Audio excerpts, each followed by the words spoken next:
Welcome to Disruptor Digest, the top disruption business show. We dig up the secret playbooks used by first movers, featuring the latest tools, technologies, and science, ensuring you won't fall behind or succumb to FOMO, to singularity and beyond. Hello, I'm Dr. Mihai Curtis, and joining me is my longtime collaborator, Victor Tabori. Today, we're going to demystify the research-based marketing strategies that we've employed across 21 industries and in 13 languages. These strategies have allowed us to double the enrollment of new students at McDaniel College and to sell out a classical music concert in a large arena. We'll guide you on how to know your customers better. Our method focuses more on watching how they act than asking them directly. We use a simple but super effective formula to understand the motivations of your customers, paying gain job, also known as the jobs to be done framework. You'll learn why things like finding the right words people use, studying your competition, and secret shopping are so important. Also, we'll show you how a GPT can be your secret helper for understanding the market. This can give you a huge advantage over your competitors. Have you ever heard of dogfooding? It's the practice of using your own product or service to refine it. We'll provide you with behind-the-scenes case studies from Facebook and Beehive.com. We also share insights from our research interviews examining location-dependent memory, respondent behavior, and why conducting interviews in people's homes will make their responses more real and more honest. We'll delve into practical applications, citing examples from McDonald's, Disneyland, and Apple, and we'll explore marketing techniques like the fake door experiments. We'll present a protocol for conducting marketing research when your target audience is as small as 100 people. By the end of this session, you'll have a fresh perspective on marketing research. You can find detailed show notes, links, and the transcript of this episode on disruptordigest.com. Let's embark on this journey of exploration together. So, Victor, you and me, we have been working together for more than 12 years, and we have worked in 21 industries, helping clients, and also started our own businesses, to be exact, 8 of them. And I would like to show the audience an example, one of our research that we conducted together. And after that, we analyze why do we think it's good. So this is a story of McDaniel College. You remember that client, yes, Victor? Sure. It's an American college in Budapest, and they looked for expansion because they were shrinking, and they didn't find a way how to go ahead and turn things around. Yes, exactly. So the exact term is satellite campus. So they give American degree in Europe, in the capital of Hungary, Budapest. And yeah, they had some problem that this liberal arts education weren't that sexy, weren't that attractive to young people. So they approached us, what should they do? Fortunately, we told them, okay, let's start with the research. Don't start with a website. Don't start with setting up a Google Ads campaign. Target audience is global. And if you want to start a global campaign in any kind of business, it's magnitudes more complex and harder than starting a local campaign. Start with the research. What we do is started to talk with their students and also talk with their teachers, professors. And actually, it was me that was conducting that interviews. It's not a big campus there. And at the end of the research, I was able to talk personally with half of their students. And I was interested in a few things. For example, why did they choose the college? And also, what do they think is the most important benefit for them in the college? It was students who already went to the university, right? Yes. So you went to the actual students who were sitting in an actual classroom listening to a class, and you after the class just went to them and interviewed them, basically like asking these questions, right? Yes, correct. And the incentive was 1 pizza. So it was very effective because half of the students signed up. And what came out from the study or this research is that the most important benefit from them is diversity. What they said, for example, an example is it's very interesting to debate about world politics with fellow students from Ghana and Japan. And in this case, this is a so-called insight, something interesting that you can build on something. And these insights are more like a story and not statistics. And I think this is the first principle of research, is to look for customer stories and don't start with huge number of data, a lot of numbers and so look for surprises, look for unexpected behaviors, look for unusual product uses. We will get back to this McDaniel example later, but before that, let me tell you some other fundamentals. So first one is observe. In this case, I was asking students, but I was also observing them in the classroom. And observing them, observing any kind of customer is so much more effective than asking questions. Because, Victor, what do you think? This observation can be creepy as well, right? So I just imagined you sitting in the corner of a classroom and observing quietly everyone. So I guess you somehow warm them up to what's going to happen and why you are there and those kind of things, right? The actual setting was that I was filming them. It's even less creepy. We told them that we have to produce promotional videos, and I just spent like 40 minutes in a classroom. So it wasn't creepy, I can assure, but I understand. I know that you are very enthusiastic about observing people and not asking questions. Can you tell me why are you very enthusiastic about observing? Yeah, sure. To give credit where credit is due, conversion rate experts, so conversion-rate-experts.com. This is an English company founded by rocket scientists. They're doing basically conversion rate optimization, what the name suggests. And they are big proponent. And I actually learned everything from them from their free resources. So that's why I'm giving credit to them. Put a huge emphasis on mystery shopping or dog fooding. I guess in the Silicon Valley, dog fooding is more common. And dog fooding is not a binary, whether you do it or not, whether you testing, actually using your own product in real life or not. It's actually a sliding scale, right? So if you be at 0, so basically just build your own product, like what happened at Facebook.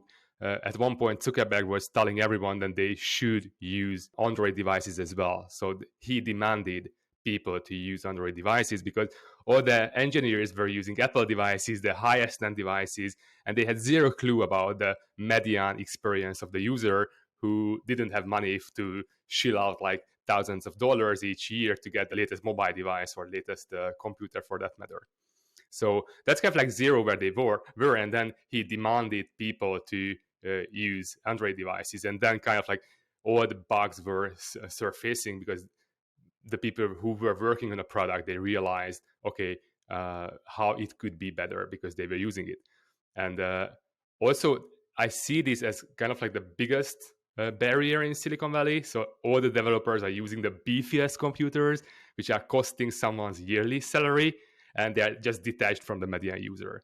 But this is the crazy part. Since this is a sliding scale, right? And if you can turn this to 10, why aren't you turning to 11, right? Because you can turn it to 11. And 11 is when everyone is actually should use it. Give you an example. For example, we send out emails. We're using beehive.com. It's going to be a link in the description, so you're gonna see it. So what would happen at Beehive if every single employee had to use Beehive to create a newsletter? No matter if you are in customer service, no matter if you are programming, no matter if you are just a DevOps engineer, you have to have a newsletter, then all the problems would be surfaced because everyone had to create a real life something with your product. Lately, we were setting a Beehive thing up, and I just came across them because I was actually using it. Just for example, if I wanted to embed an email subscription form, I couldn't use HTML in it, and I wanted to highlight, and I couldn't even use new line characters. It was just one text. And this is what you said previously, that insights should be treated as stories, so not like hard facts. Because if you ask me, I would say as a customer, please create me a subscription form which I can embed in my website, and I can put HTML text into it. But I realized, holy shit, it could be enough for me if it's just markdown. So I don't need all the HTML text, moving pictures, GIFs, and whatnot. I just need like bolding, italic, underlining, and those kind of things, right? And then what I realized, holy shit, I'm making a mistake here. I'm making it too complex. So if I just embed a big chunk of text into my website, no one's going to read it. No one's going to subscribe to our newsletters. So what I realized is that, okay, actually, like new line characters would be enough. And then I was thinking through as a so-called product manager, I realized, holy shit, I'm fucking this thing up. Actually, this should be short. The original design is perfect, right? The only thing is missing is some kind of like notification and telling the user that please keep it short because otherwise people won't subscribe.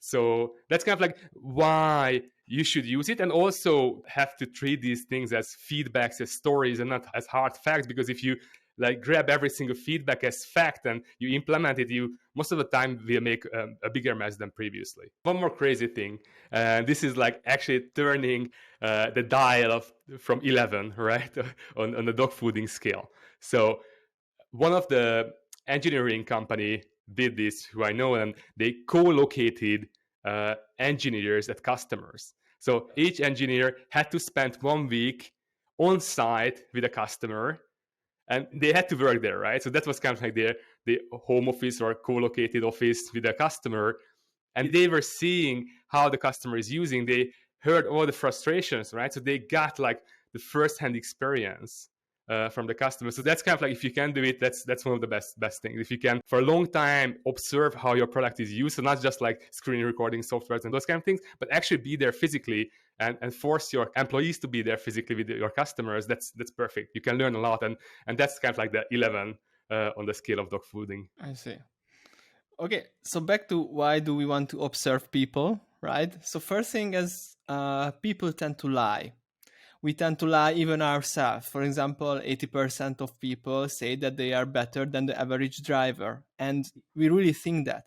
And also, if you ask hotel guests how gym is important for them in a hotel, 70% will say that it's very important for them, but only 16% will use the gym, and the rest will drink gin and see soft porn in the TV. And also, second thing is respondents want to show an image. We always want to show an image. We want to be honest. We want to be intelligent, smart, and things. So we will just project an image for the interviewer. And if we are in a group interview, it's even more prevalent. Yeah, it's a lot of signaling is going on. So it's like, you don't want to be seen as someone who is not intelligent. You don't want to be seen as who has no taste or who is not appreciating fine arts and those kind of things. So there's like kind of like societal pressure on you to just like project, as you said, and signal. Basically, this is what signaling is. The third one is we don't want to hurt the interviewer. So for example, if you show respondents a very, very bad website, and the respondent may think that the website is developed by the interviewer or took part in it, then we don't want to say that, oh, sorry, but this is very, very bad. This is a very shitty website, because this is just not polite, and people usually are very polite. This is why you have to always like get all the weights off from them and tell them, okay, actually, I'm not working for them. So actually, I'm working for them, but I don't building this thing. So I appreciate all the honest feedback, because you cannot hurt me. So you always have to be upfront about and very explicit about they cannot hurt you or your feelings for that matter. Right. And also, we always state that there is no right or wrong answer, because what the schooling education system taught us, that there is always a right answer. And in research, qualitative research, quantitative research, there is no such thing as right answer. Let me diverge here for 2 minutes. So there is this marshmallow spaghetti challenge where they give students, and they actually groups of people, spaghettis and marshmallows, and they have to build the tallest building with that, right? And they observe different kind of people in kindergarten or university students, or actually people who are well versed in construction and engineering, and even CEOs for that matter. And the result was quite stunning, because those who were studying MBA, for example, or economy at university, they fare much worse than people in kindergarten. So children, small children. And who did the best? It's actually like who had the domain knowledge, like actually engineering or just some background in construction, because they had obviously the background knowledge. But the takeaway was that even small children, what they do, they just mess around, right? So they try and fail and try and fail. They iterate. And it's much better than the management studies university students who think that there's just one single solution of the tallest building which can be built from this, right? That's kind of like a takeaway how university kind of messes you up a little bit. There is no single right answer. You have to mess around. You have to iterate. And if you allow to fail at first and iterate a lot of cycles, you get much better at the end. It's also one reason why people lie, because they just don't know, right? So if you ask me, and I want to be helpful, I'm going to try to come up with a reason. But most of the decisions are actually made on the emotional level. So they never surface to the prefrontal cortex for us. And it's actually backed up by science that you already know the answer, and only like after the fact you rationalize it, post-rationalize the decision. So that happens with AI as well. So if you don't have these large language models, that it's okay to say you don't know, they try to come up with some answer and they hallucinate. And that's the same thing with people. They hallucinate. They quite certain they know, but obviously it's not the reason. How can we observe people? First one is that you already mentioned, observe people in real life. And actually that's what the very expensive research companies are doing. They go to the homes to people and sit them watching how they behave, how they watch TV, how they do the dishes and everything. And not just for observation, but for questioning interviews as well. The most expensive research companies go to people's homes and ask the questions there because you are more open, and also you can ask about the artifacts in your home. So go to people. There's a thing which is called, I don't know the exact word, but it's a location dependent memory. So that's why it happens, the context dependent memory. So that's why it happens if you are in a living room and you go to the bathroom, you suddenly forgot what you wanted to do. And that's kind of like how people behave. So it's a lot of environmental cues are prompting us and prompting unconscious behavior, which obviously by definition it's unconscious, so we don't know about that. So that's why if you go to their like original context where they do some behaviors, like if you researching watching a TV, you have to go to people's home. If you researching how they cook, you have to go to their homes and go to their kitchen and see how they cook, because that's their environment where they do the behavior, and that's where a lot of unknown can be surfaced by you observing them. And also there is a study hack here. If you can learn in the classroom when the exam will be taken, then it's wise to learn there, because you will get these environmental cues in that place. Even if you don't know where the exact room of the exam, you can just like study or just like practice in the same way as you are going to be. So not like laying back in your bed, but like sitting up and actually at the desk, and actually in kind of like the same situation. Okay, so observing people in real life, this is the most expensive and the most complex. So the second one is usability test. And it's maybe, again, sounds something abstract or complex, but it's very, very easy. If you come up with everything, marketing material, a poster, Google, an ad, and most important, a landing page, just ask your friends, ask your spouse, just sit down, think loudly, and try to accomplish something on the website. And you will learn a lot, even from a 5 minutes test, and also record it, because after that you can see in detail and see so many clues that you did it wrong in the first try. Even on the phone as well. I don't know whether you know about that, but you can record the screen on your phone. So you can launch a screen recording and give your phone to someone and just tell them, okay, use it and accomplish something. And then you can watch it back and see where they clicked, and because you obviously won't remember everything. Easier way to do it and a little bit more scalable is screen recording.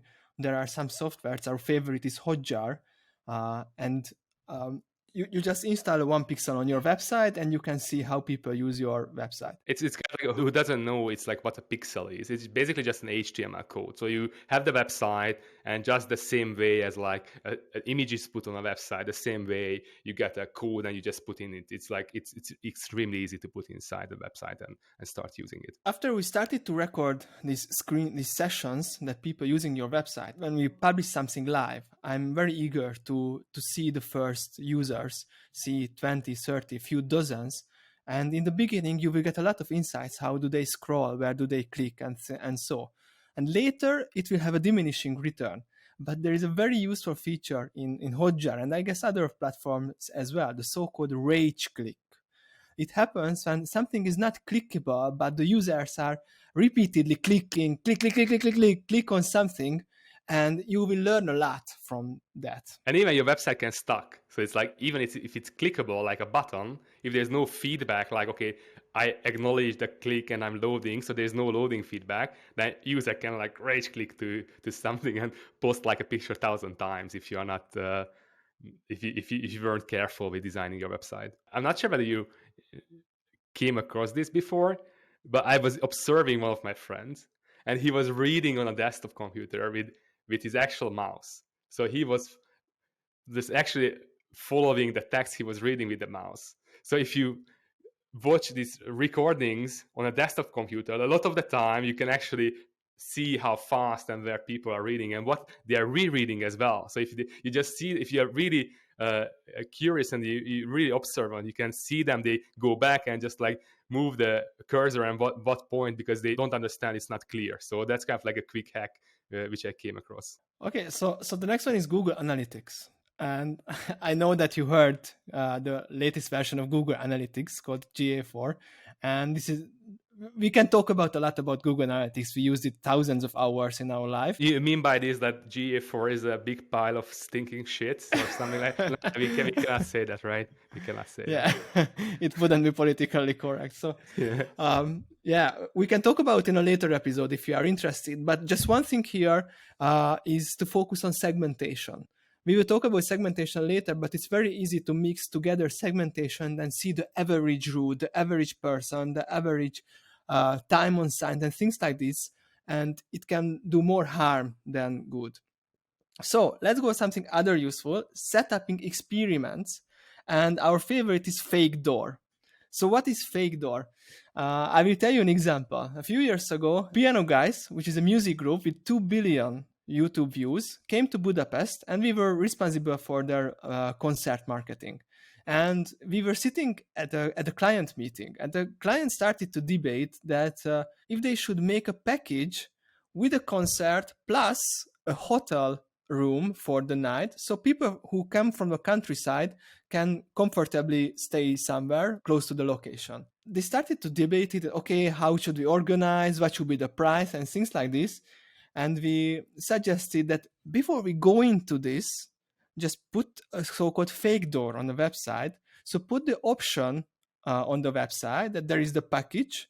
Even we can define some price there, so it will look real. But if somebody clicks on them, there are two options. Nothing is happening, or user can only sign up. They can't buy the product, but we say it will be available soon. Please sign up here, or something like that. The genius of this thing that it took us exactly 3 minutes to implement this button. And the results were that while in the next days, we sold about 1,000 tickets, and only 2 people are signed up for this package. And altogether, it was like 5,000 tickets. It was like a whole arena, like sold out and everything. And just a few people were try to buy this package, right? After a few days, we were able to shut down this experiment. Okay, next one is A/B test. And I would go back to the McDaniel example. So after talking with students and the professors, we found out that diversity was the most important benefit from the school. There were multiple stories, multiple mentions, and we thought, okay. Just to be clear, it's not just the students saying that they appreciate this diversity. It was also the faculty who was quite proud of the diversity they had at the school, right? So they was like, this is the number one thing we have to communicate everywhere, on TV, on flyers, and everywhere, right? Yeah. So what we did, we created very usual Facebook ads, and we put different benefits and targeted people. And the main target audience were people in the Central European region, so Hungary, Slovakia, Slovenia, and other countries. And we found out that out of the 6 most important benefits, diversity was the last. And we tried to find out why. And the reason is that most of the students in the region came from a very homogeneous background. So 20 people from the same town, same city, they don't understand at all what is diversity. They may know what does it mean, but they never experienced in their schooling system. Their most important benefit was the thing that they are giving an American degree. And once you are studying in the school, it's something that it's given. It's not interesting to you. I know at the end I will get a degree, which is certified American degree or actual American. It's actually USA degree, right? So yeah, so actual degree. But in the everyday life, you don't study for that. It's kind of like when you start out and you apply that to the school, you think like, yeah, it's kind of like cool. I get a USA degree. Why I'm in Europe, right? In one of the most beautiful capitals of Europe, and that's nice, right? Once you progress that line and you already study, it's just kind of like a back thought that, yeah, obviously that's gonna happen. Just to summarize this, first you collect the stories and then you put it in test, and this is the observation part. So even you can ask, if we have an observation part of your research, then you can be more confident about asking people, and maybe some answers will be not that honest and data gathering problems and things like that. But if you put in an observation study like an A/B test, then you will be good to go. It's kind of like first you have a qualitative data which people are quite averse of, like, yeah, I cannot process. I mean, if I ask for free text feedback, I get too many, I won't understand, so they don't do it, and they want to do like a quantitative at start, right? So that's the biggest mistake, if I understand correctly, that they kind of like skip this qualitative like information story gathering, and then you condense it, and once you condense it, you can test everything, and then the math will show, so you will know which one works better. Yeah, what you say, so the qualitative research is mostly the open-ended questions, the interviews, Yes. when you talk with people, and the quantitative research is when there are only numbers. So for example, in a survey design, you can ask somebody an open-ended questions like, what do you like most about the product? Or you can show them 3 examples: the price, the quality, and the color, or something like that, and people can choose. And in my experience, the primary choice for most of the people working in marketing are the quantitative, because it's so easy to analyze. You can just put it in Excel, make a graph, and done. But first, you have a lot of responses, and it's very hard to segment, and also it doesn't answer the question why, and this is the most important. So if you know what you are looking for, it's very easy to understand the qualitative research, and you don't have to get 5,000 responses. It's enough to get 100 responses. And I was talking about, in McDaniel case, I was talking with about 30 students and 15 professors. So it's not a lot, and it was group interviews. How can someone take this away who don't have resources? Because that's one of the common objection I get back is like, oh, okay, it sounds good, but I mean, I cannot like analyze thousands of responses. I cannot talk to hundreds of people, and if I only talk to 10 people, it doesn't matter. And then they don't have the resource to A/B test, right? So they don't have the resource to run the proper quantitative number-based test. So what can, like a solopreneur, what can not someone who is not full of resources, that, for example, even at the big companies as well, because maybe you don't have the budget for it. So what can you do then? Okay, so first, after we go with the fundamentals, I will show you an exact example. How would I conduct a very cheap research for a cooking school? But to answer your question, you don't have to ask a lot of people. What is the goal of research? Reducing risk and understanding your customers. So for understanding customers, there are free and easy tools as a desktop research, also secondary data. We talked about that. But about interviews, even if you can conduct 5-minute interviews, not just the perfect target audience, but anybody related to your target audience or with similar problems, it's so much more than not doing anything, not doing an interview at all. Yeah, and it's kind of like a diminishing rate of return, right, on your time. So if you do one, even just one, you talk to one person, it's like huge boost compared to none. And then if you do 2, it's like kind of like bigger. But after 5, it's like, it doesn't really matter that much. So if you can do to 1 to 3, it's a huge boost on your understanding. And actually, not just understanding their pain and stories, but actually the words, the exact words they are using. And I'm not sure, but you remember, obviously you remember, but when Arnold Schwarzenegger was coming to Budapest, we had 3 weeks to turn around an event. It was like a crisis marketing. It wasn't a proper marketing campaign, but we enjoyed the team at the very last minute, and we had to make a lot in these 3 weeks. Yeah, so the situation was, it's kind of like was a crisis marketing, to be honest. So it wasn't the proper marketing, it was crisis marketing. Because a few years back, the same exact event was cancelled. And then they said, okay, now Arnold Schwarzenegger is coming. But people didn't believe it. But we didn't know that. We missed a lot of background knowledge. But what we did, we put up like a landing page, and we put my phone number on the website, right? So if we brought traffic from emails, from advertisement, from whatnot, and people didn't really understand something, they had a phone number to call instead. And I was there, I picked up the phone. Once they had the question and I realized that something is not clear, then we instantly changed it in 5 minutes on the website live. So it was insane. That's how we realized that, holy shit, people don't believe that actually Arnold Schwarzenegger is coming. So we had to embed the Facebook post. So we had to embed the Facebook post of Arnold Schwarzenegger so people could click on it and see that it's not fake. It's actually from the real Arnold Schwarzenegger, and he is really coming. So that's kind of like a good hack as well. So if you are on a time crunch, you can play customer service as well. So if you want to have insights from your company, just sit in a customer service desk for a day, and you will have more than plenty. Okay, and the next one, it's a very advanced tactic. It's a advanced fake door. It's called the virtual closing. It comes from the founder of Close.com. They have very good content about sales. And so what is virtual closing? You start the process as you would actually sell something. So even approach somebody on cold call, cold email, actual landing page. And if somebody is interested in your product, you start selling even before it's ready. And you tell them, okay, this product will be ready in a few weeks.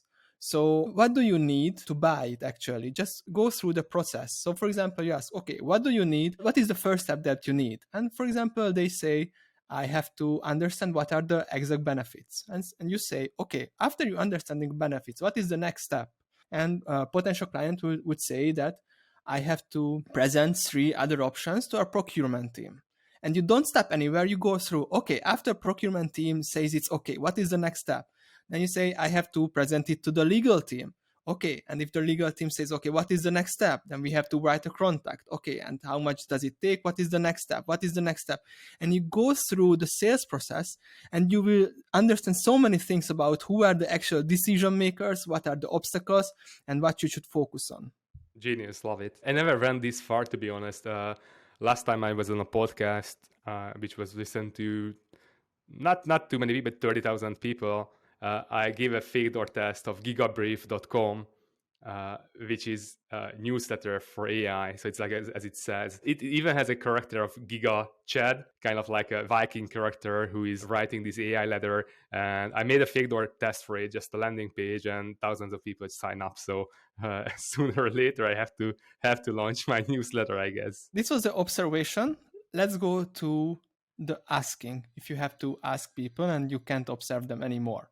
So there are 4 parts. Who should you ask? What should you ask? Where should you ask? And how should you ask? And let's start with the what part. And for the what part, again, what big research companies are doing, like the Nielsen, Ipsos, GfK, and other ones, when they are creating big budget branding campaigns for the biggest consumer brands like BMW, McDonald's, Burger King, and other ones, they go very deep in the attitudes, the motivation, the psychology part of people, and they will find some interesting insight, and the very expensive creatives will come up with a big brand campaign. So this is how professionally it's done. But it's millions of dollars, right? We are talking Yes. about like lots of manpower, lots of resources, and millions of dollars, basically. And a lot of time. Branding company takes at least 1 year to make it in real life, to publish it from the beginning. As a planning, right? So it's just from planning to being able to launch. So planning and execution itself, it takes 1 year. I studied this in New York City, and I went to the biggest advertising agency and saw how do they do things. And of course, it's good because it's very process oriented, and you can save S's. It's like choosing IBM. If you are working in, this classic example, nobody got fired choosing IBM.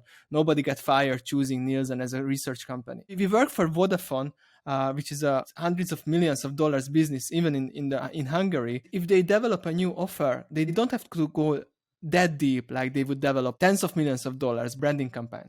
So what should you focus on? The so-called jobs to be done framework. What is this? This framework focuses on what the user want to accomplish. So let's go to the milkshake example. I know you're very familiar with, and I think of a few of our listeners as well, but just let's go it. So jobs to be done framework got...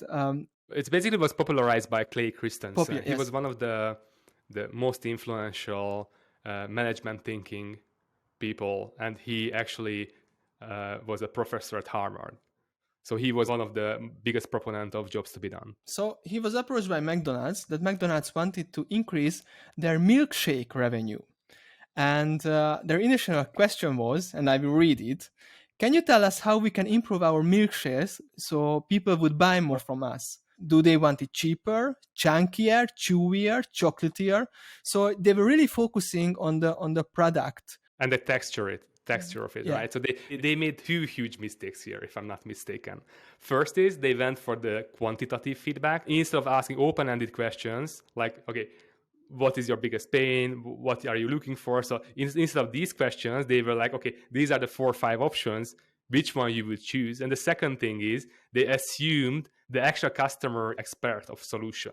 The customers are not the experts of solutions. They experts of the pain and what they want to achieve, right? So they know what they want to achieve. They know why it's hard, but you should be the expert. So you shouldn't ask for like, how should it be done? Because then why are you there? You are the expert. You are creating the product or the service. Yeah. So they, of course, conducted a extensive research and they applied the feedback that customers said. And you know what happened? Nothing. Yes. There was no uplift, and there was no uplift in the sales. So this is when the jobs to be done framework comes in, because people hire a product for a specific job. Just before you get into it, you don't want to have a 2-inch drill. You want to have a 2-inch hole in the wall so you can fix up a picture on the wall, right? And if you think like that, so you have a job, then actually it's not just the drilling machine which can do the job, but actually a 2-sided tape as well. Or for that matter, also you can use a hammer as well, or you can use a projector as well, or you can use like a tablet as well. So if you think like what is the job of displaying memories on a wall or in a living room, then the whole world opens up. Right. So back to the milkshake. So what they started to observe people, and they found out that there are two kinds of people who are buying milkshakes. First one, people in the morning come in the restaurant alone, buys a milkshake, goes away immediately. The second one is in the afternoon, there were some families came into McDonald's, ordered several kinds of food and also a milkshake, and consumed it in the restaurant. First, they didn't understand what is happening here, and they started to ask these people, why do you choose milkshake in the morning? At first, it was very hard for them to answer. It's not trivial. It's not trivial for people to answer these kind of questions, but they found out that the thing is they hired the milkshake to make the morning commute more fun, because they were sitting in the car for an hour or even more, and they wanted to do something in the meantime. And their problem was that if they chose a banana, they became very hungry very early. Done with it quickly. So it's like a banana doesn't last long, right? You just like finish it quite quickly. Yeah. If they chose a bagel, everything was full of cream cheese. If they chose donut, then everything was sticky. These like circumstances and these pains and frustrations with other products. So they hired a milkshake. Why? Because it's thick. It takes time to drink it, and it doesn't look that unhealthy like a Snickers bar, because some of the respondents said that once I ate a Snickers bar, I felt very guilty that I ate a dessert, a cake, as he said, in the morning. So what is the job here? Help me stay awake and occupied while I make my morning commute more fun. And if you know this job, then you will understand who are your competitors, what are the price ranges, and so. So what did they do? They make the milkshake a little bit more thicker and also put small particles of fruit in the milkshake, because it make it more surprising and more fun. So because this was the job of the milkshake, to make the commute more fun. And also for the other segment, for families, they also made a smaller version, a smaller cup size, because it was for the children. And what was the job here? The case was that parents told a lot of no's to their children. No, you can't buy a toy. No, you can't stay up late. No, you can't have a dog. And finally, they arrived at the restaurant and the children asked, can I have a milkshake too? And they were able to connect with saying yes. So in this case, the milkshake job was to have a connection between the parents and the children. And also it's like a smaller size, right? And also the healthy part as well. So if you make it look more healthy with fruit options and you make it smaller size to fit children, compared to make it more thick and bigger in the morning, it's kind of like different products for obviously different jobs, but they actually addressing the real need behind the job. Right. So in the jobs to be done framework, there are three important things: the job, the pain, and the game. The job that we already mentioned, help me stay awake. The pain are the bad outcomes, frustrations, and related risks. For example, in this case, the banana is too fast to eat. Other products makes a lot of mess. And the third one are gains, which is usually benefits. So, for example, these little chunks of fruit. Nobody would choose a milkshake because there are little chunks of fruit, but it's a nice added benefit. And maybe it's more likely that somebody would purchase again because they like it. Just these examples of pain, gain, and job for university as well, like what we talked about, McDaniel. So what is the job there? And what is the pain and what is the gain? Okay, so the functional job, we will go one layer deeper in the job. Okay. So the functional job might be that I want to get a degree to get a job. This might be a functional job.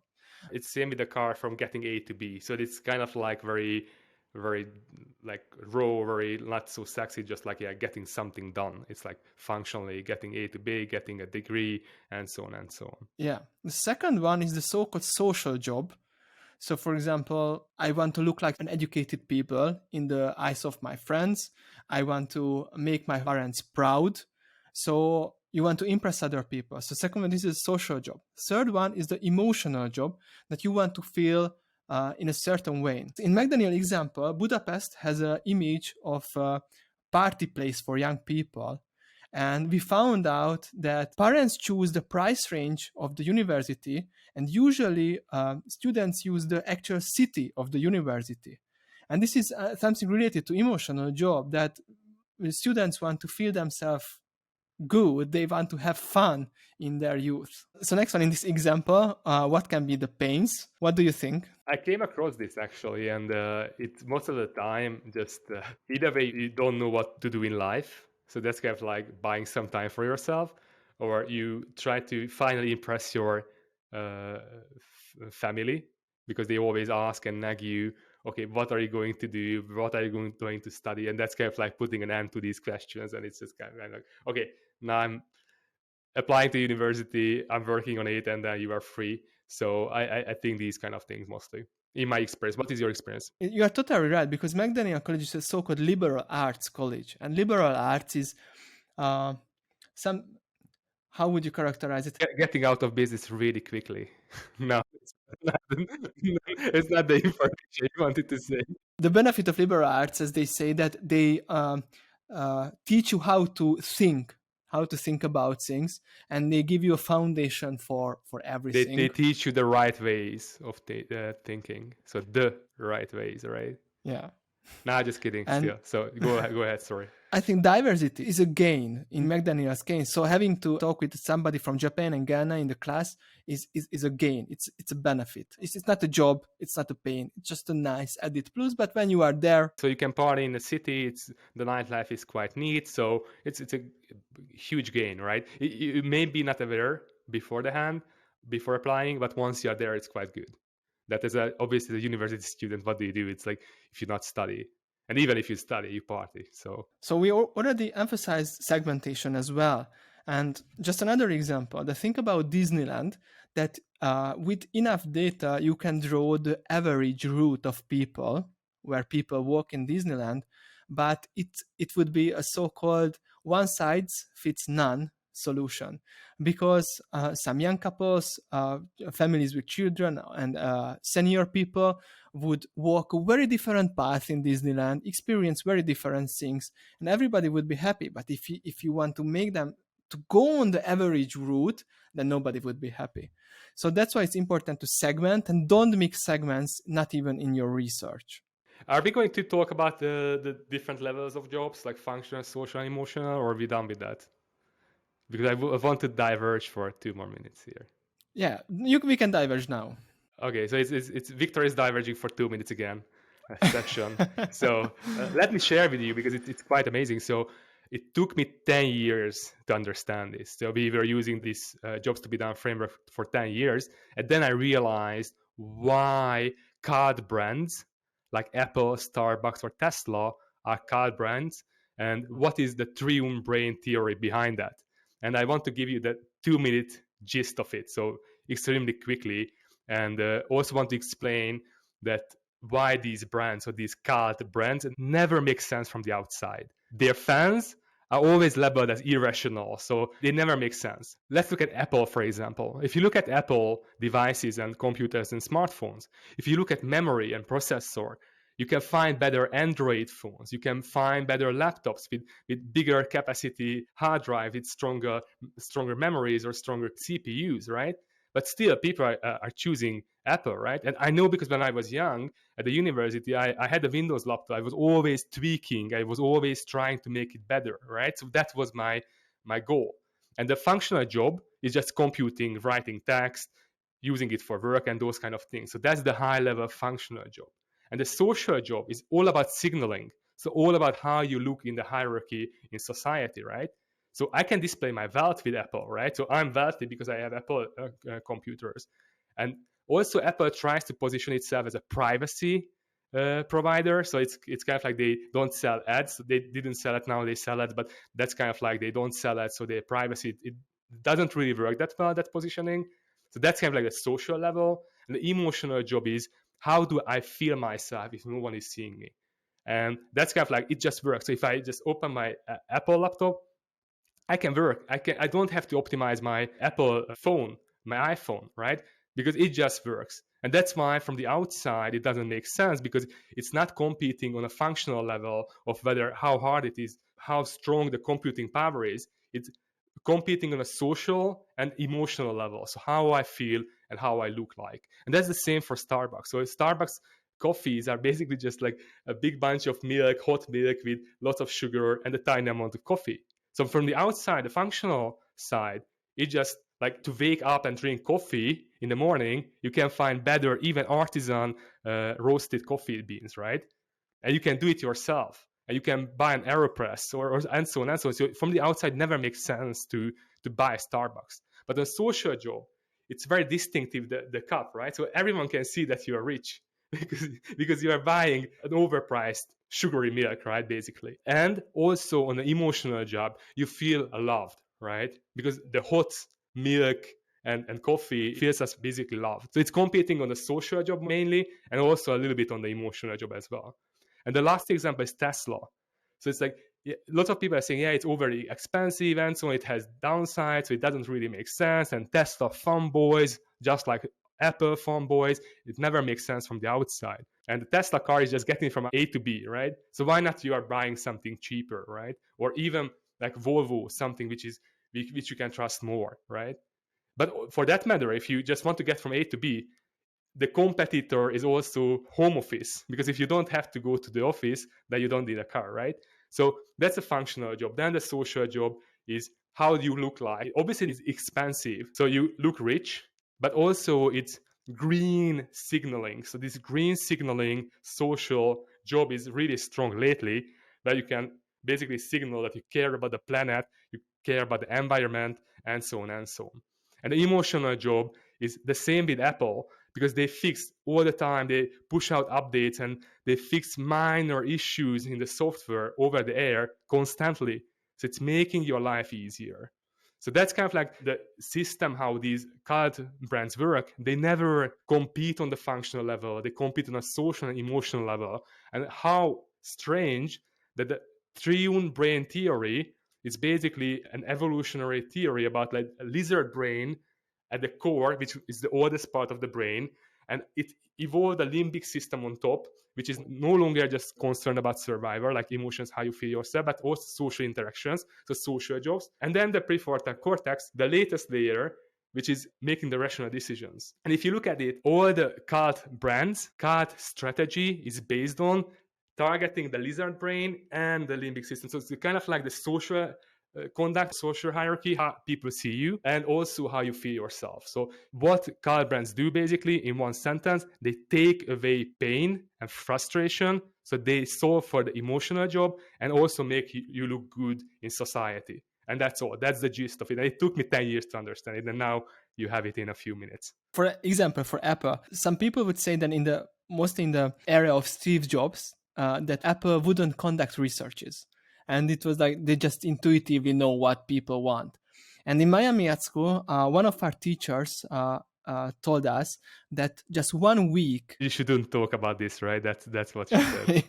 Yeah, I can't name her or something, because I wrote a blog post about this and she asked me to put it down. You didn't study in New York and you didn't hear this. So let's proceed. Correct, right. So she said in 2007, if I'm right, when the very first iPhone came out, just 1 week after the release, she was doing interviews and conducting research. And the question was, what do people think about people who are using iPhone already? It kind of like research at a social level, right? So it's not really the functional, like what is missing, what extra feature we need, and those kind of things. It's just like, okay, how do you see? It's kind of like how people are seen in society. That's extremely interesting. One more caveat though, is like when signaling is used, it's kind of like a bad word.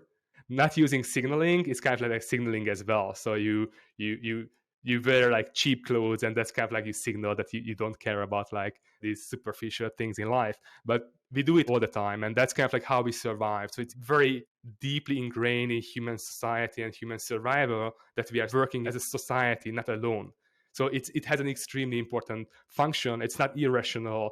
It's not doesn't make sense. It's just a different layer. So there's just like a prefrontal cortex functional layer, and those two under like a social and emotional, that as valid on the same level, at least as valid as the prefrontal cortex level. So when you know the job, functional job, social job, emotional job, that it would be easier to know who are your exact competitors. And I would like to quote something from the CEO of Netflix, Reed Hastings. He said that really we compete with everything you do to relax. We compete with video games. We compete with drinking a bottle of wine. That's a particularly tough one. We compete with other video networks, playing board games. So instantly the map of your competitors becomes wider. And sometimes your competitor is doing nothing.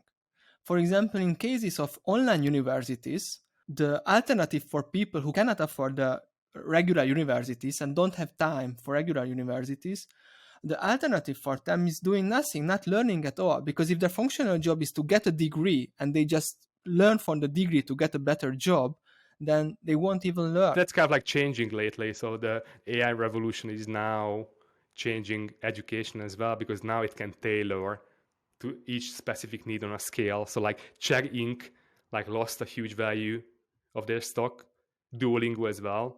So because of ChatGPT is giving better, faster, more personalized answers in more diverse areas than these companies can. The example here was for that sometimes you don't have a competitor. You are competing with passivity, with doing nothing.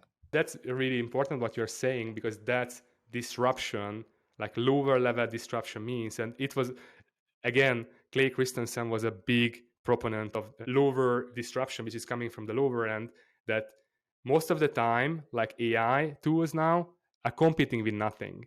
Bigger chunk of people can shill out $20 a month for ChatGPT and then use it as a tutor, compared to paying like hundreds of dollars per hour for their children to get private tutoring in different fields, right?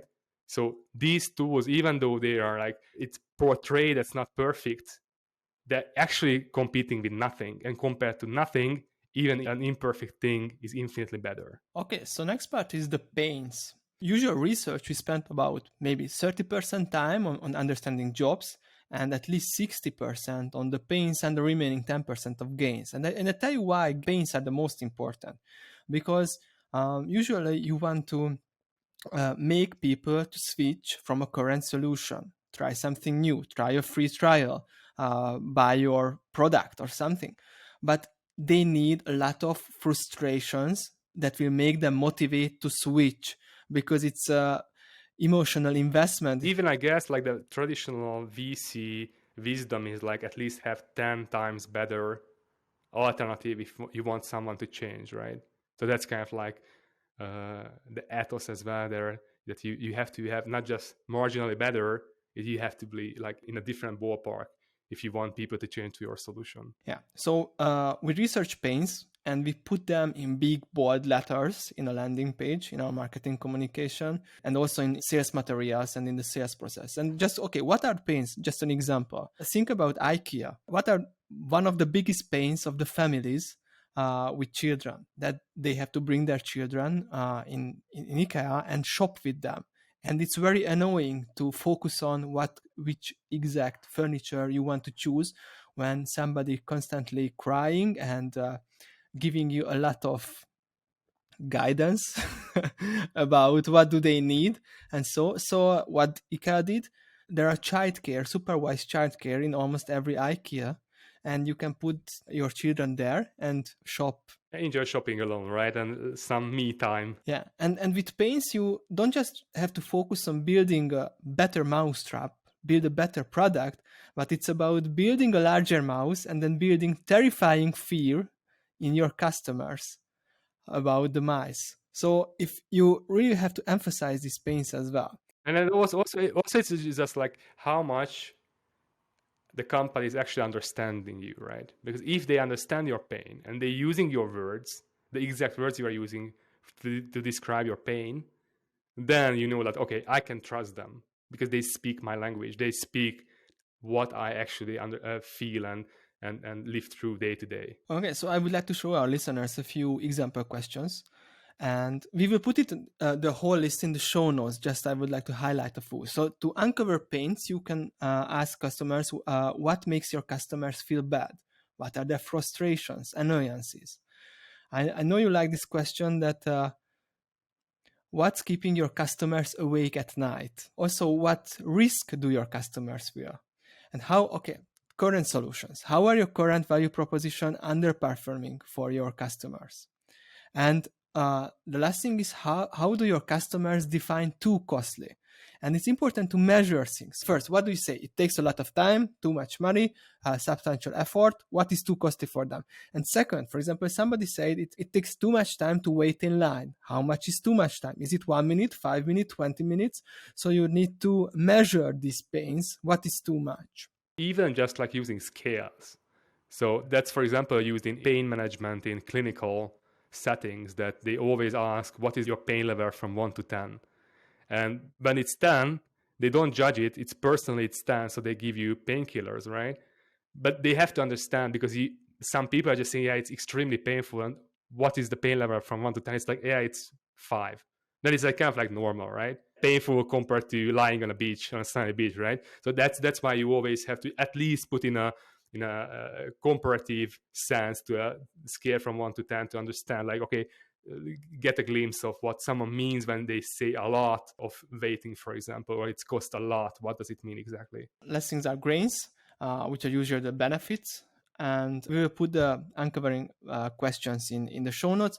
But again, it's important to measure and ask people the actual number. So if somebody answers the salary increase is a gain, ask them how much percent, how much money salary increase would be a gain in your case. Then the last thing is to prioritize, and it's very important. So for example, in a group interview, we uncover all the jobs and put it in little sticky notes. We uncover all the gains, all the pains, put it in little sticky notes. And we start to put it on the wall and ask participants to make it in order. We show them 2 sticky notes. Which is more important for you? They choose one. We put it up. Then we repeat the process with all the little cards, and we will have a priority list. What is their most important job? What is their most important pain and gain? That's quite complicated. How can it be done? What is the simplest minimum viable research that someone can do this in this regard? When you conduct even just a few minute interview with somebody, you will uncover, if you focus on these jobs, you will uncover these jobs and you will try to phrase them. So for example, in McDaniels, in a university case, okay, so we talked about that you want to get a good job after the school. So one of your so-called jobs, and you can use this terminology it's not that complex. So you can say that one of the most important things for you in a university is to get an American degree so you can work anywhere in the world, or things like that. And they say, yes, it's important for me. And also mention that partying in Budapest is something important for you. Yeah, right, it's right. So which is more important for you? Being able to work anywhere in the world, or partying in the next 4 years? And they will say, oh, partying in the next 4 years. So put this job up in the priority list, and it can be in notes. You can put in a screen sharing, you can put it in a paper, you can write it down. There are so many possibilities. If you, for example, let's say you are a content creator and you want to research your audience and you don't have much resource at hand, then you can basically just approach 1 or 2 followers and ask them to get an interview, and you just make notes and ask questions, and they don't even have to see it, right? Because you can just like ask these questions and making this list and prioritizing yourself on your screen without them seeing. So it's not necessary them to see, so even not necessary to be in one place, in one room. You can do it digitally. And also it's just like prioritizing. This is kind of like a qualitative prioritizing, so what they think, what they feel about, right? It's still just qualitative data. So you have to test, and what could be low cost way, low resource way of testing these. So it's like, let's say I'm still a content producer and or a solopreneur, and I get the pains, I get the jobs, I kind of get a understanding like, okay, these are the jobs, these would be the answers. So I get the feeling that these would be the jobs, or these would be the competitors, and then how do I proceed? Okay, so there are two things. If you really want to test something which came from interviews and other qualitative research, then I think still running Google ads or Facebook ads with different headlines is the most important thing because it's observational. Let's say I cannot do that. Okay, the second one is to create surveys and put them in options. So if you have the option to get a big reach and at least 100 or 200 people would be able to answer a survey, then you can put these jobs and pains and gains as an option in your survey. So it's not open-ended, but it's a close-ended. So it's not an open-ended, but a multiple choice or single choice question. There is something that it's even more cheaper and easier and faster. And this is the next part. Keyword research. What is keyword research? Can I give you a few examples for cheaper Of course. alternatives? So we did this, but I'm not sure how explicit it was for us.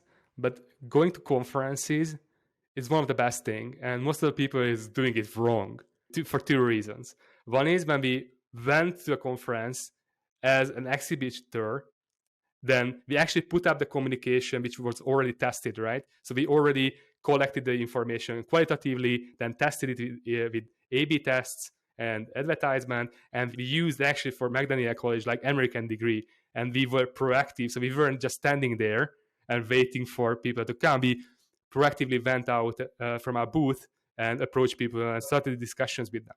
So that's one. And the second thing why people is doing it wrong, it's the best opportunity to iterate, because you have actually, you are forced to summarize in 2 minutes maximum how you can sell your product or service. In 2 minutes, you have to tell the best pains, the best gains, but the best jobs. You have to build the strongest case. And you do it a lot of time because it's like shitload of people are there, right? And they're interested in the same thing. They're put in the same place. And the whole day, obviously, you will lose your voice at the end of the day. I always lost it. It's like TikTok in real life, and you will feel when they swipe, right? You can see when they are not interested, when they don't understand something. And most of the time, people think that they need a huge breach of reach when you want A/B test. But it's not true. You can A/B test in person. You can tell a story, a pitch, and then fine-tune and tell a different story and just kind of like highlight a different pain and see what is sticking more. I guarantee to you, if you do like 20 of these interactions in a day, and it's not a lot, we did hundreds of interactions in a day, you do just 20, you're going to be much further ahead than as you started. So it's kind of like also a good exercise for an introvert like me to practice being social. Okay, so back to keyword research. So keyword research, what is keyword research? Okay, first, even before you start a research, I would suggest to start with the keyword research. You can conduct it for totally free and in less than 30 minutes. So what is it and how does it look like? There are some free tools on the internet like Ubersuggest, Answer the Public, SEMrush, Ahrefs, Google Trends. Yes, and you can put a topic. For example, in this case, when we were preparing for this exact podcast episode, I put in marketing research, just this. And in SEMrush related searches, some of the interesting things came up. So first, what is the first step of a marketing research? This is something what people actually putting in Google search. Second one, why is marketing research important? And that's the reason why we started this podcast with this. What is the goal of an effective marketing research studies? And the fourth, how much does market research cost? So you will get a general knowledge what people are interested in. This kind of like reminds me of the best kept, most obvious keyword research tool, which is Google. Just like write your topic and look at the FAQ section on the Google result. It is one of the best things because, and if you just like open one of the questions, it's going to give you more questions. So you just have to open and close a few questions. And that's kind of like a quick and dirty way without using any fancy tools, just Google search. It can be done in 5 minutes, basically. What I like in SEMrush and Ahrefs and these tools, most of them have a trial period. Some of them you have to pay, but you can quantify them. You can make an order. What is the most searched for? What are people most interested in? And it can be useful in the beginning of the research and also in the middle of the research. And the second big group of conducting desktop research is now ChatGPT. So I asked ChatGPT, what do people think about the benefits of marketing research? And they said risk reduction, understanding customers. I asked what are the obstacles of people who are conducting marketing research, and ChatGPT said that limited resources, time constraint, lack of expertise, and we work with clients, and it was totally true. And what are the frustrations? Overwhelming data, difficulty with implementing the findings. So first, as a research, I think it was very useful. And what the actual data said, yeah, it's true. This is our experience in real life. Second one, what are the tools and channels that you can ask people? So there are two ways, written and talking or in voice. So written, you can make surveys, you can use chats, or you can use emails. I will tell you a few examples. And with talking, you can have physical interviews, meeting with people, you can have online interviews. And also in interviews, you can talk with one people or talk with a group. Let's do a quick and dirty overview on the survey design. So we talked about survey questions that in the beginning, we want to use open-ended questions because you will get more insight. It's a little bit harder to analyze, but it's still better return on your time than doing 1 to scale questions and choosing from 5 to 5 or 4 to 5 options. How do you make people to fill the surveys? The easy way is to ask your friends, ask your current customers to fill them. Second one, cold email approach. It worked us very well in the past when we wanted to understand the paying game jobs of developers, when we wanted to hire developers, and we send an email to our developer agency owner and manager friends and ask them to please fill this survey and we will share the results about. So it will be useful for you as well. But also, you can do it with cold email approach. Maybe you will get a 1 or 2% response rate, but if you send to enough people, and it's open-ended questions, so even a few dozen responses would be more than useful. The pro way, what we did for most of our clients, that we set up a sweepstake and run Facebook ads. So for example, people could win something with a value about $500 to $1,000, something appealing, like a 3-day getaway in a hotel or a mobile phone. And all they had to do is to fill a 10-minute survey. And we were able to get 1,000, 2,000 answers from about $2,000. And it's including the price and $1,000 for the marketing budget. Yeah, and I guess what can be used most of the time, just putting it into a process.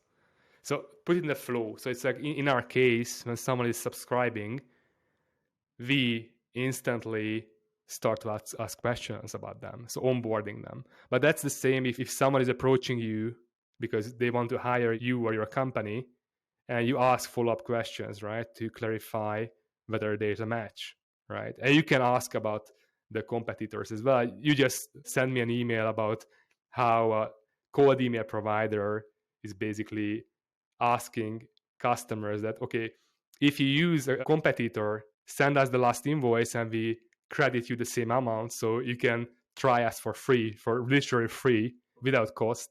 And that's kind of a neat way of making price research and competitor research. Yeah, it was quickmail.io, just to tell them. I really love their communication, and their founder, Jeremy Chatelain, sending a lot of great emails. Yes, sure. So it's actually, we love to give credit where credit is due. So go to quickmail.io if you want to learn about cold emailing, and just copy their emails as well. So at least get inspired by their emails. It's awesome. Either way, at the beginning of a flow, when you onboard someone, or at the end of the flow. So if you deliver the product, a project or something, always ask, at least have it in the flow itself. Not everyone has to fill it out, but if you just like keep on doing your job, eventually these results are going to pile up and you can constantly improve your product and offering. Okay, and the last part about surveys, that you can screen people which segments are in, and also you can find the most articulate people and invite them to an interview. How do you find these people? So you will read people's answers, and most of them will be mediocre, average, but some of them will stand out. It's very, very thought about. So it's kind of like super forecasters, right? So there are a few, a small portion of society who can forecast well. And if you can screen for them, then you can use them to forecast. But it's kind of like the same logic, right? So you get feedback from everyone, and they get the best ones, and then personally approach the best ones who can articulate clearly what's going on in their lives and their relation with your product. In our experience, you can invite these people for a $50 to $100 gift card for a 1 hour long interview. So to answer, we talk about pro level, and based on this research, we made $1 million branding campaigns So we spent $2,000 on the Facebook ads and the prize for the sweepstake. And after we offered $100 gift cards for the interview participants, and we have about 20 participants, and it was enough. So out of $4,000, am I right? Yeah, you can conduct a good research. This was just the cost. I mean, the material cost of it. Obviously, there's time cost and everything, but it's still extremely small compared to the value or the money which we are spending on advertisements, on reach itself. And that's kind of like one of the secrets of ours as well, that we use the takeaways everywhere. So once we get like a deal with a magazine which is actually targeting families, then we are running a separate test on families and see what is working there, and then we're using that communication. And then if another magazine is targeting single women, then we run a test on single women and see what is going where there, and we use that. But otherwise, from the general results, we're using it in radio ads, in TV ads, and everywhere basically. So we scale up and use the communication, and even in real life conferences as well. So we scale up what we learned. I would like to give you our top 5 survey questions. So 2 questions for people who hasn't bought your product yet. We would ask them first, what holds you back from buying right now? And the second one, I know you like this question, that what insane success would mean to you? You can learn from this a lot. Second one, the second part of our top 5 questions, for the people who just bought your product in the exact moment or a few minutes after they bought, we would ask, what convinced you to buy? So what was the benefit, the pain that you convinced you to make the purchasing decision? Second one, how will this product make your life better? It's not how actually it helps you, but what are the expectations? And it's very important because you can use it in marketing communication as well. Can you give an example of that? For example, if somebody's just paid the money for a cooking class, their expectation would be that in a week I will be able to cook these dishes for our friends. That can be fulfilled. So that's why it's important, because if the expectation is that you are going to turn into a Michelin star chef, then it's a false expectation which you cannot support, and it's unreasonable in 2 weeks' time, right? So that's why you have to know these expectations, because then you can manage them. And the 5th question is, you should ask it later when they already starting using the product or experience your service, that what is something that exceeded your expectations? And what they answer is something that you didn't emphasize enough in your marketing communications, but you can. So for example, in a cooking class, I really like the wines. And because you haven't mentioned that there are good quality wines in your cooking class. Okay, what are the bad questions? Victor, I know you have some examples. What are the worst questions you ever seen in surveys?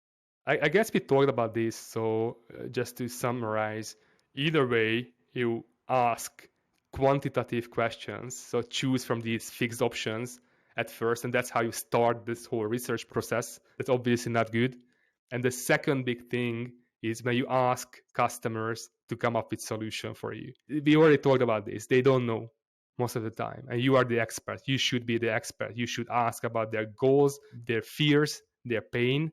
What did they try in the past unsuccessfully? You can ask, what did they try successfully? So you can ask about their experience and their pain and their goals, but not like how I should do my business. Because I'm the expert. If I know all the parameters, then I can create a solution, and then I can test the solution. You can ask, but it's never going to be really useful, to be honest. In my experience, people can articulate their pains, their aspirations, their frustrations much better than articulating what actually they need. And that was a good example for me, what I provided before, that on an email sign-up form, which I can embed, I would ask the customer for HTML code editor, and it totally doesn't make any sense, and it's counterproductive. What I need is just like more concise, more shorter, more to the point description why someone should subscribe. So if I could choose a feature, knowing this, I would choose an AI-driven solution, which is giving me options, right? Which is suggesting based on well-working examples, tailored to my exact description of my newsletter. And that can be implemented quickly. So we are talking actually about like a 10 minutes implementation about just making an API call about this and collecting some examples. It's actually 10 minutes or maximum an hour compared to implementing an HTML editor, letting users to create huge ass email subscription forms, which wouldn't convert, which wouldn't serve me, right? So that's why you shouldn't listen to, or you can listen, but you have to make the decision yourself at the end of the day. Okay, just 2 sentences about group interviews. If you have the resources to invite more than 5 people, then I would suggest to make group interviews, because in the same time you will get more insights, as similar participants tend to repeat the same things and you don't have to hear it several times. Just you can group together people.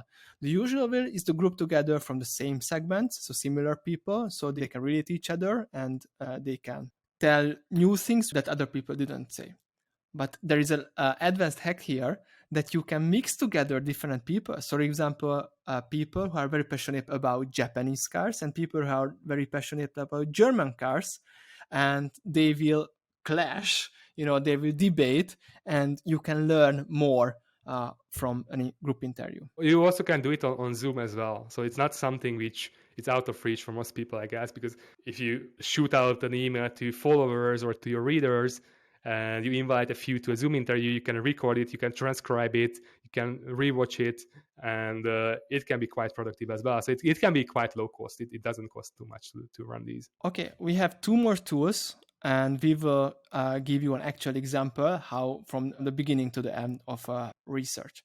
So the penultimate tool is mystery shopping. Victor, can you tell me what is mystery shopping? I guess we talked about this. So it's about like dog fooding, trying out yourself. So going there and using the product and buying it as a normal buyer and trying to understand the process itself. That's why I gave the example of Beehive. Once I set it up, I learned a lot. I was struggling, and I bet my life on it, actually, that if each and every employee would mandate it to use Beehive to create their newsletter, that's the single most productive decision that can be made with a product like that mandating everyone to use it at the company. And they kind of like mystery shop in a sense that they're going to be forced to create something and go through the whole journey. And that's something what Alex Hormozi is talking about as well, that think in terms of the flow itself. So it's not just you are getting a gym membership, but also if you go through this process, you realize, oh, holy shit, then what kind of clothes should I wear? Where do I buy them? What kind of foods can I eat? Where do I buy them? If I go to the supermarket, how do I decide? And then if you understand this and kind of like mystery shop it, even just like virtually in your head, then you realize that giving them a shopping list or giving them guidance in the first week to shop in the supermarket, even better, just send them packages of raw materials and how to cook them, or just ship them like well done, healthy food. That's even better because they don't have to think about that. So just going through the whole process makes it easy to think like how you can provide additional value, how you can take away frustration. And if you take away enough frustration, you can build a cult brand. That's the cult strategy. And that's how mystery shopping can aid it. Okay, and the last one tool, and I think this will give you the highest return on your time, is to talk with a customer expert. So somebody who is expert in customer jobs, pain, gains, obstacle. Who are these people? The support staff, the sales people, not the sales team leaders, not the support team leaders, but actual people who spend 7-8 hours a day talking with customers. For example, one of our friends worked at McKinsey as a consultant, and he said there is this company who has a vast network of experts. So for example, they were doing something on biotechnology, and they're able to talk with one of the best cancer researchers in the world for an hour. It cost about $1,000 an hour, but you can talk with the best and ask any questions. Yeah, basically you pay $1,000 to $5,000 an hour and you get the best expert in the world. And you can talk to them 1 to 2 hours. And it may sound like a lot that you are shitting out $10,000, but it's nothing. It's really nothing, because it's shortening the whole sequence of getting to know this whole field, basically compressing the whole research process into a few hours. Yeah, so when we start to work with the clients, usually we do the desktop research, keyword research, and so. And before we start to talk with the customers, potential customers and target audience, we talk with somebody from the support or the sales team, and we try to draw a map. So what should we focus on? What are the things that are coming up? And I would give you an example here that we were doing a marketing for a physical exhibition. So it's like a physical exhibition, interactive exhibition on several thousands of square meters about sports. Like a dinosaur exhibition, like it's kind of like yes. Like a Titanic exhibition, dinosaur, like anatomy exhibition. There are so many things in the world. The good thing about is this, that after you develop this exhibition, you can sell a lot of tickets. But after that, when the exhibition is finished, you can package all the exhibition in containers and sell it to other exhibition organizers, and you can reopen the exhibition in other parts of the world. Kind of like a franchise for exhibitions, right? Yeah. And it can be very profitable to sell it because you have no cost, just get the franchise rights and so on. So, but the problem is there are only about 100 people in the whole world who are buying these exhibitions, because it starts at about $100,000 and it can go up to millions, like the superstar Titanic exhibitions and so. We weren't able to talk with customers, but luckily the founders of this exhibition were very fluent in this area. They also bought exhibition, and also they went to trade shows in the US and other parts of the world. So they met these people. And what we did, we conducted 2 90 minutes long, very deep interviews with the founders and asked everything about these people. What are the criteria? What are the pains? What do they choose? What are the successful exhibition? What are the least successful exhibition? And so we were able to develop the franchise landing page. And actually a few weeks later, they sold to one franchisee partner. So it's kind of like, if I understand it correctly, you always go to the source who has the most skin in the game, right? It can be customer support, it can be salespeople, it can be even a CEO for that matter in this case, right? So what you have to be cognizant of and what you have to look for is who has the most in the trenches experience, and talk to them, because that's the fastest way to understand the field. Okay, that was the theory and the fundamentals. So just a very short actual example, how would I conduct a research? Get this halfly hypothetical example that you have a cooking class and you want to start with team building events. So first thing I would do is open a notes app or open a text editor and write down all the questions that you have in mind. For example, who is the target audience? What should I emphasize on the landing page? What channels should I use? How much can I charge for the product or the service? What is essential in team building? So you write all this down, and after you go to the keyword research. And I would start with ChatGPT. I asked ChatGPT, what are the pains, gains, and customer jobs for people who are organizing a team building event? And for example, ChatGPT said that the pains are participant engagement, and actually in real life we get it a lot. Logistics, catering, transportation, equipment. So for example, you can answer it that everything is organized, you just have to come.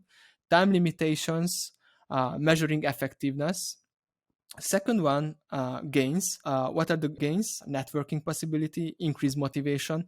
So these are the benefits. The good thing is benefits that you can put it in a landing page just as it is. Have a part of your website. What are the benefits of a team building event? Increase motivation, improve team dynamics. You can even use a phone call as well. So if you cold call some companies or teams, you can tell them these like, okay, I provide a venue for team building events. You can cook. It's quite engaging.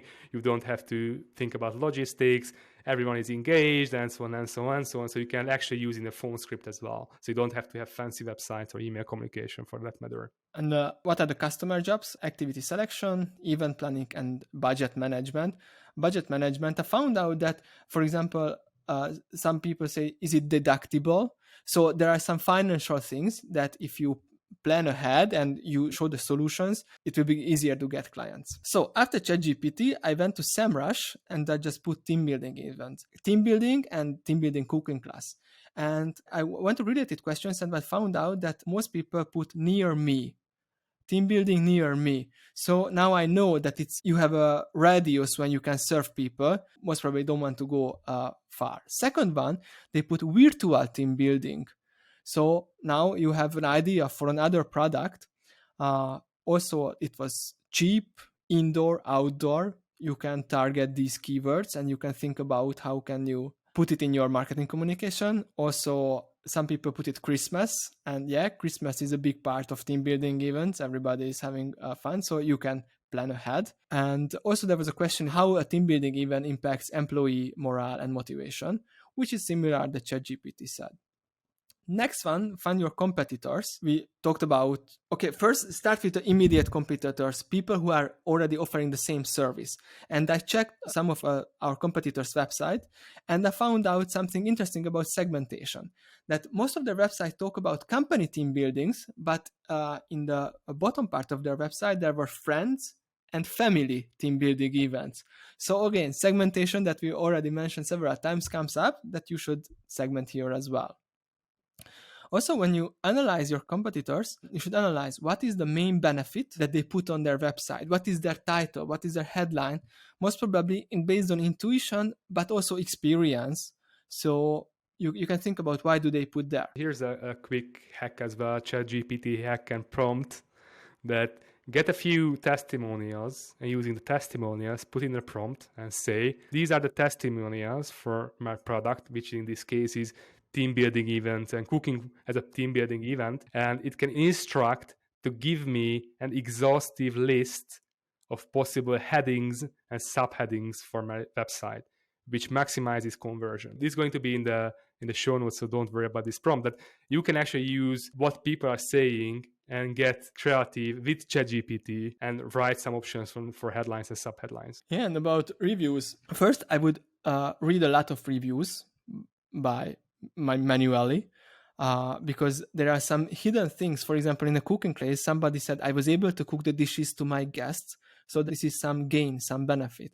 But also, if you have a lot of reviews, you can put all of them in ChatGPT and ask them to summarize it. And also ask GPT, okay, based on these testimonials, what other benefit gains and pains can come up? So we talked about few shot prompts. So this is something that you can give a great direction to ChatGPT. And the last part I would do, that I would ask my friends who owns a small company, for example, a small development agency, a small tourist agency, and ask them if they have been to a team building event before. And I would focus on the circumstances. Okay, when did you choose it? What was the prompt that made you to start organizing a team building event?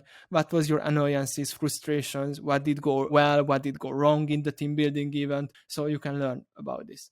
So, and I think at this point, it's enough to create a landing page and an offer and start doing something. Or even just a sales script or emails as well. So not just, it doesn't matter the communication form itself. So whatever you have at hand, it's like if you can talk to face with friends who are owning companies or who are leading teams at companies, you can reach out to them on LinkedIn, on Facebook, Instagram, WhatsApp, whatever, or you can cold call, you can cold email, you can put in Facebook advertisement, you can put this information in Google Ads, you can put it on a website. So you don't have to think just on website. You can basically use it in all communication, because then you basically what you did, you collected ammunition to use.